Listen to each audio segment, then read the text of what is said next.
All right, I am back to report the May market stats. Yeah, I know it's June, and guess what? We get the most updated report from the previous month, and as a real estate team, we are always paying attention to the most up-to-date info and details and data so that we can make sure that you are educated as well. Well, hey there, I'm Jennie Wolek with the Wolek Group here in Tulsa, Oklahoma. The May report numbers are here and we just reviewed them as a team. This is what we do at our team meetings when the new numbers come out. So we print this off, page 11 of this 11-page report. I look at the back page. Now there's so much good stuff inside of all of the report, but what I like to look at specifically is an overview so we can see how we're doing year over year, month over month, so we can make sure that we are updating and helping our clients the very best that we possibly can. Now, what is interesting to note is almost all of the data reflects a positive improvement over last year.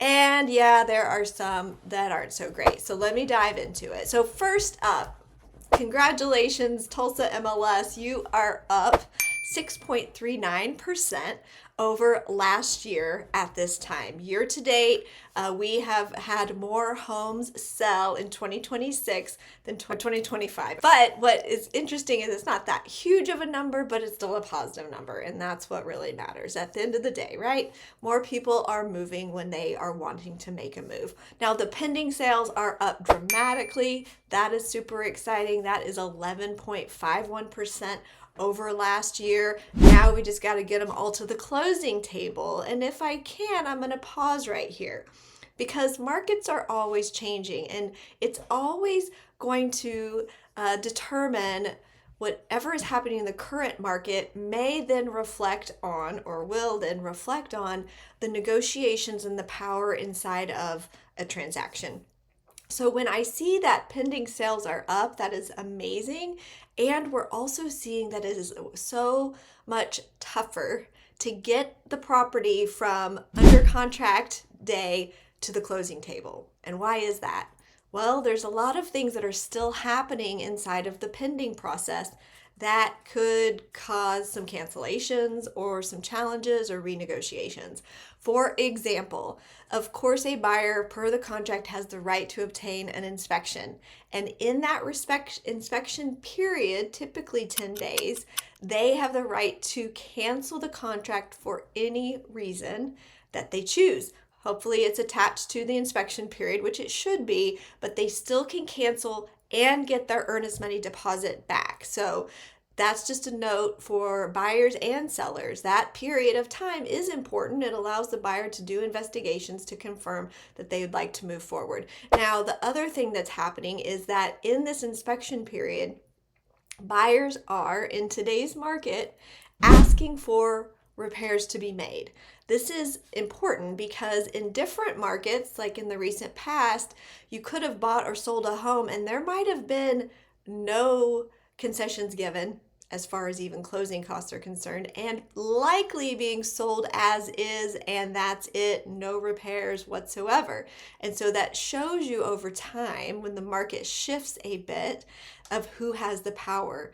Well, what we're seeing is that sellers are needing to negotiate a little bit off the price, and I'll get to that, and they are also likely going to have to give some concessions, maybe buyer closing costs or home warranty, and they also are likely going to have to make repairs because guess what? When the power is in the hands of the buyer and there's more homes available to go buy, then they could just cancel that contract and move on and go find another one, where in the past there weren't other homes available because inventory was so low.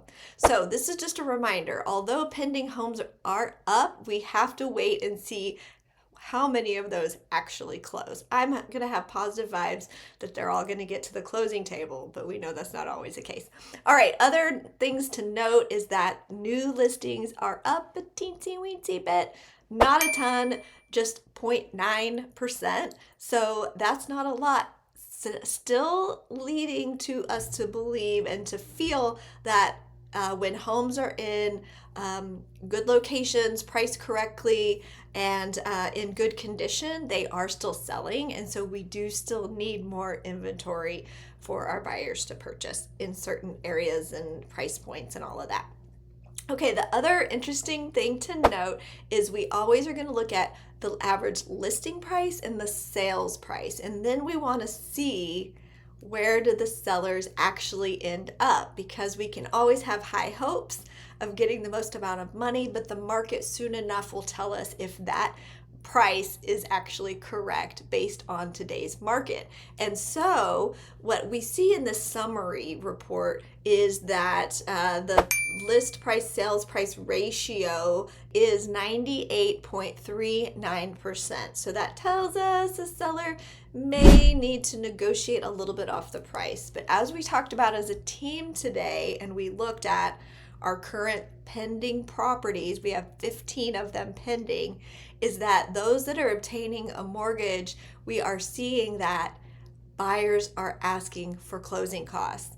The closing costs are fees on a buyer side that it takes for them to buy the home. So they'll have their own down payment that they're responsible for, but then they're going to have title fees, lender fees, other costs to buy a home.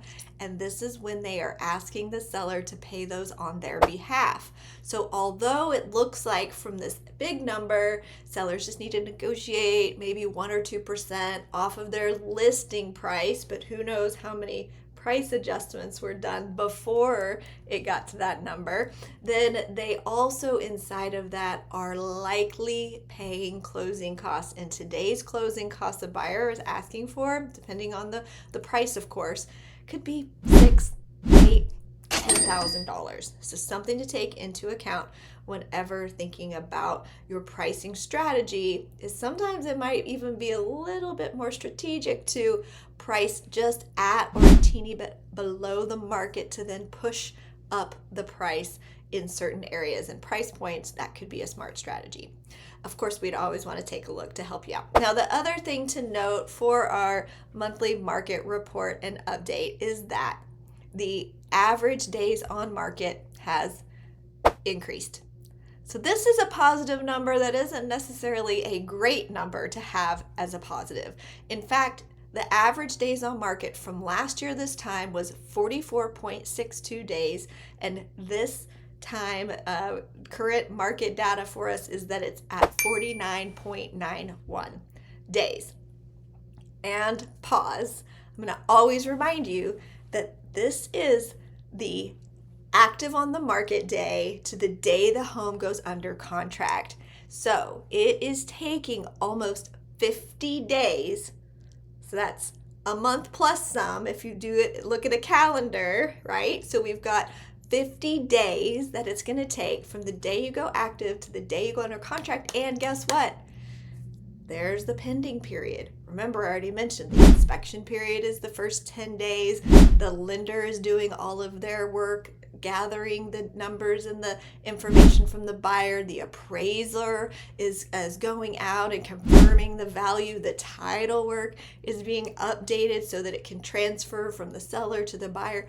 All of that stuff takes another 30 days. Sometimes a bit more depending on holidays and weekends. We want to keep an eye out for that whenever we're looking at a closing date that's realistic. And so the reason I bring this up is quite simple. Get with a professional sooner than later to help you make a smart decision about when is the best time to buy for me, when is the best time for my family to make a move. These are all really important questions, and your real estate professional should care about what you care about, should help you achieve your goals. Not mine, yours. That's our goal. That's what we love to do. I hope this information is helpful. I love sharing it. It gets me fired up because we are in the business of helping families, helping them make smart decisions for their current life situation, and we are here to help you as well. Talk to you soon.